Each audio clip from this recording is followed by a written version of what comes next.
The full-time whistle has just blown at Twickenham. These are my immediate thoughts following the match between South Africa and Wales. And if you don't want to know the result, you haven't seen the game, then obviously come back later. Because, congratulations to South Africa, 41 points to 13, deserved winners. Tough watch at times, wasn't it? The class told in the end. There's a lot of talking points here and a lot to take out of it. So yours, in the comments down below. How prepared are South Africa for the challenge of Ireland in just a few weeks' time? And what did you think of Wales, who were kind of in that game for long spells and were actually really difficult to beat? It did feel like a mismatch before the match started.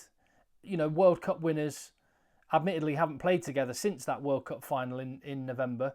World Cup winners against the team that got a wooden spoon, winless in the recent Six Nations Championship. But Warren Gatland, I talked about this in the preview, Warren Gatland's mantra is be the best at the things that require no skill. His teams are always organised, fit and tough to break down, and they were. South Africa looked a bit rusty, to be fair, so they'll be glad for having an 80-minute hit out. Interestingly, before I get into the actual game, one thing struck me from the pre-match interview, and in the UK, we had at half time and before the game we had the SuperSport coverage. So that was quite interesting to see the different perspectives. But one thing Rassie Erasmus said in the pre-match interview is that he said, and I've got it written down because it's a quote here, we've picked the best possible side with the players available. Obviously, there were some players unavailable, the players that play in the UK and in France and for the Bulls. But he said we picked the best possible side with the players available, which says to me, and do you take Rassie at his word there? Does that mean Andre Esterhuizen was selected on merit above Damien Dialende? I think Dialende will be starting against Ireland. And Jordan Hendrickse, and for that matter, Sasha Feinberg Ngomazulu, both selected as the better players ahead of Marnie Lebok. Discussion on 10, we can have that in a little bit. Firstly, just to get into the actual game, congratulations to Vincent Koch on 50 caps. He ran out ahead of the teams at Twickenham Stadium, which looked like it had a reasonable crowd in. Decent, bearing in mind, you know, Wales fans would have had to have travelled from Wales, and South African fans based in South Africa at least would have had to travel many thousand miles. I'll be doing the journey in the other direction on Monday because I'm coming out to cover the South Africa versus Ireland test matches. So hit another reason to hit subscribe on the channel so you don't miss anything. And then, yeah, so Vincent Koch led the teams out.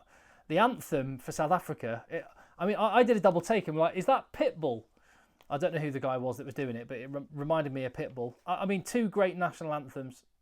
I've seen better people singing the South African one. He kind of looked like a Eastern European mafia gang lord as well. So anyway, it was all set. The scene was set for the match to happen, and it didn't take long for South Africa to kind of set the sort of tone that we expected to see. Jordan Hendrickse missed an early penalty kick, which might have made him feel a little bit wobbly, and just on him, it just seemed like the nerves perhaps got to him a little bit. Big day for him. And he might look back and think what might have been and wish he could have another go at the game. But it didn't really matter that he missed that penalty because seconds later and in the 3rd minute, Jesse Creel goes over. Look at the quads on Jesse Creel. I've said it before, muscle tone of a chimpanzee. And when soon after that, a penalty for Sam Costello, but then it was a yellow card for Rio Dyer. And then it was a penalty try and a yellow card for Aaron Wainwright. Suddenly, it was 14-3 to South Africa, 13 men on the pitch for Wales, and it was looking ominous. And one of the stories of the game was just the cards being dished out like it was someone's birthday. There was one for Apalele Fassi a little bit later. What did you think of the Fassi yellow card? I guess I could broaden it out and say, what did you think about the involvement and the amount of involvement in the television match official in this game as well? I don't know about you. So the World Rugby seems to be getting rid of reset scrums. I'd rather see reset scrums than I would see the amount of TMO interaction that we had in this game. That's just my thoughts on the matter. There was a little bit too much. On this, I saw some people saying that it's no penalty, a rugby incident, play on. And I'm sympathetic to that. I saw some people saying red card, which I don't agree with. So I'm kind of okay with it being a yellow in the end. That feels like it's sort of in between the polarised positions that people took. So, fine. Yeah, lots. One thing that was odd though, and there were lots of replays during the match, but then the referee still referred it to the bunker. It's a kind of like, well, you had enough replays to make a call yourself, so I'd rather a referee made a call. I thought the whole point of the bunker was if it was just like, oh, well, I'm going to defer the decision. But he saw enough replays to just make a call. So anyway, that was a small thing. And you know what? The decisions went in both directions. I didn't particularly enjoy the amount of stoppages for TMO and decisions and the like. And I didn't think Chris Busby had the best of games as referee, but fine, play on. And then after that, then South Africa had a man down and Wales rallied, scored immediately. It was Dewi Lake scored the try. He led the team really well. And they're a nuggety side. They're tough to break down. They managed, I think, to drag South Africa into the kind of game that they wanted to play.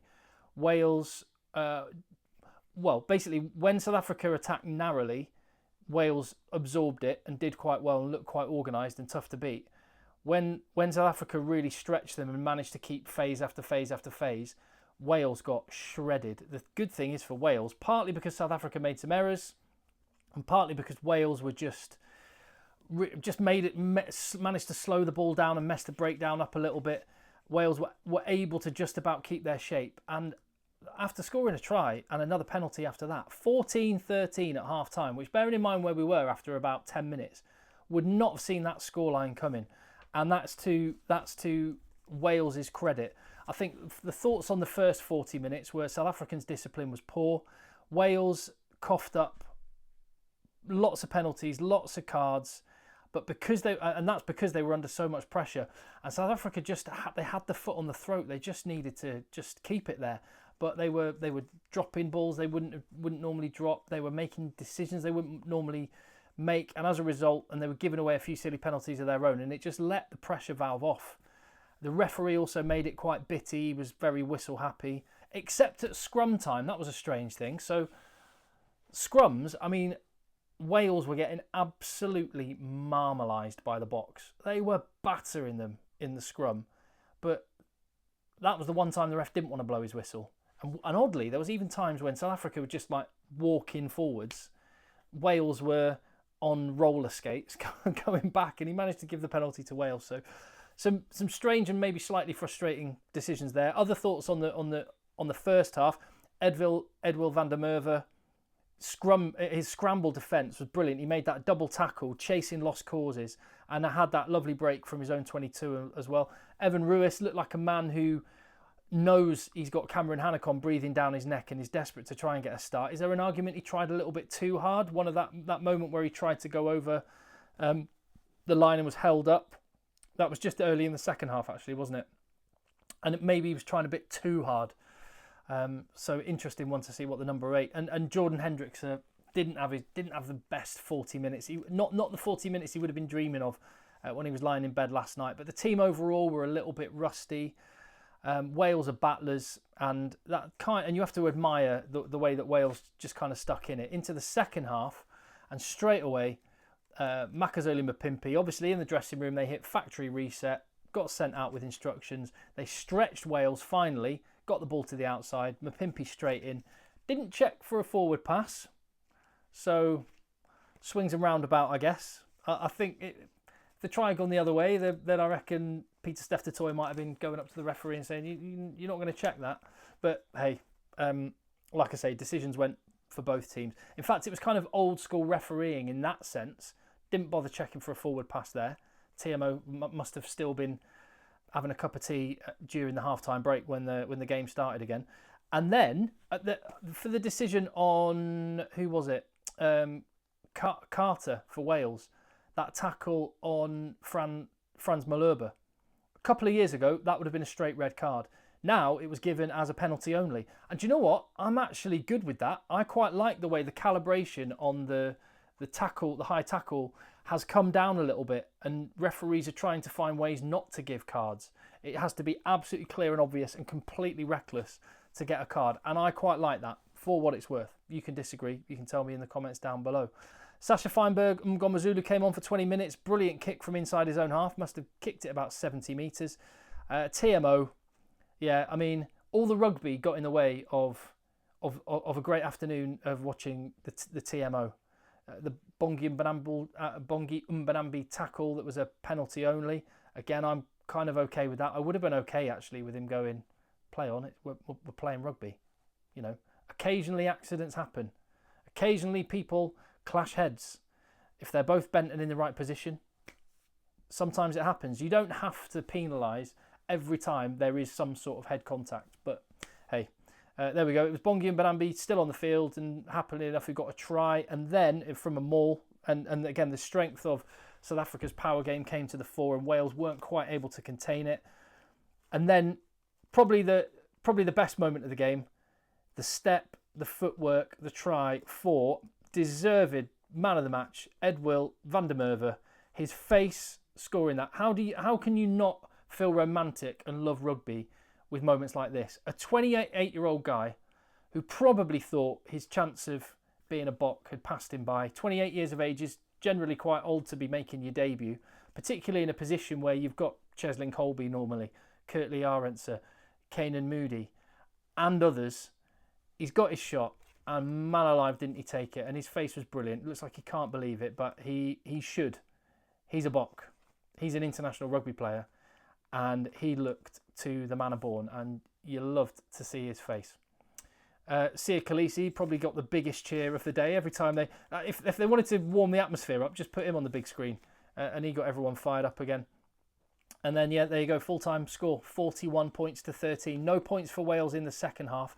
But despite getting handily beaten, 28-point deficit, I mean, in a way, it was a kind of, Wales couldn't lose. Because if they got a scoreline like that, well, that's just what everyone was expecting. They're playing against the world champions. They won the wooden spoon in the Six Nations a little while ago. You know, they're at a low ebb. They've got a load of youngsters in. Kind of free shot. And actually, I think there's lots for Wales to feel pretty good about. Aaron Wainwright, really good player. Dewi Lake led them well. They managed to mess up and just drag South Africa into quite a bitty game, make themselves hard to beat. The pressure told in the end. Ellis Bevan, who I was a bit dubious about that selection at scrum half, I thought he had a solid match. I thought Grady looked decent defensively in the centre. I thought Tame Plumtree was industrious around the park. When the game was narrow and tight, Wales absorbed it well. What teams that play against Wales are going to look at, though, is if you can keep the ball for a few phases and stretch it, Wales, they can get shredded, and they did at times. But I think there's lots for Wales to feel positive about. As for South Africa, interesting to have a look at what Tony Brown's trying to do with this South Africa team. Tell me what you learned about South Africa's attack from this match. Tony Brown's first, having the reins, and he's had a bit of time in camp with these players. I saw quite a lot of familiar shapes, that little forward triangular pod with the fly half out the back. But what was interesting, they were having the fly half out the back, but the blindside winger as well was quite often on the open side of play. And it looked at times, when you just saw the picture, like you could imagine being a defender, South Africa had so many options of where the ball could go that it's going to be really hard to defend. And when the players get used to that and when they start using the different options, I think they could be in business. So it wasn't the finished article. It's far from it. It's going to be a work in progress. But I can see a little bit of what Tony Brown's up to, and I quite like it, I have to say. As for number 8, long-term successor to Dwayne Vermeulen, is it Evan Ruiz? I'm not convinced. He is an absolute athlete. What a specimen. And some of his breaks were outstanding. Just that top 2 inches. He didn't give away too many silly penalties or anything, which is what he has been guilty of in the past. But white line fever, trying to do it all himself rather than playing for the team. And, you know, when you think of Rassie Erasmus South Africa teams, not many other teams would have picked Dion Fourie at 37 years of age in a position that's not his primary position. But he did the role for the team. And that is what the Boks are all about. That's what's won them 2 World Cups. And it's something that Evan Ruiz, from where I sit, tell me if you disagree, but from where I sit, it's something that Evan Ruiz is going to have to do, is is just shift his mindset into being part of the system and part of the team. And when he was going for the try line rather than taking the percentages, keeping and trusting in the system and trusting in your teammates. But I think it's possibly just guilty of trying a bit too hard and wanting it a bit too much, which I can understand as well. But with Cameron Hanekom to play in the URC final, which, what's the time now? 4:20 as I record this now. So I'll be settling in to watch that in a little bit. Another reason to hit subscribe. Give the video a thumbs up so let people know about the channel. So number 8, that long-term successor to Dwayne Vermeulen is still to be set up. And of course, Jasper Wiese unavailable for this one. Fly half as well. So we saw the 2 newbies.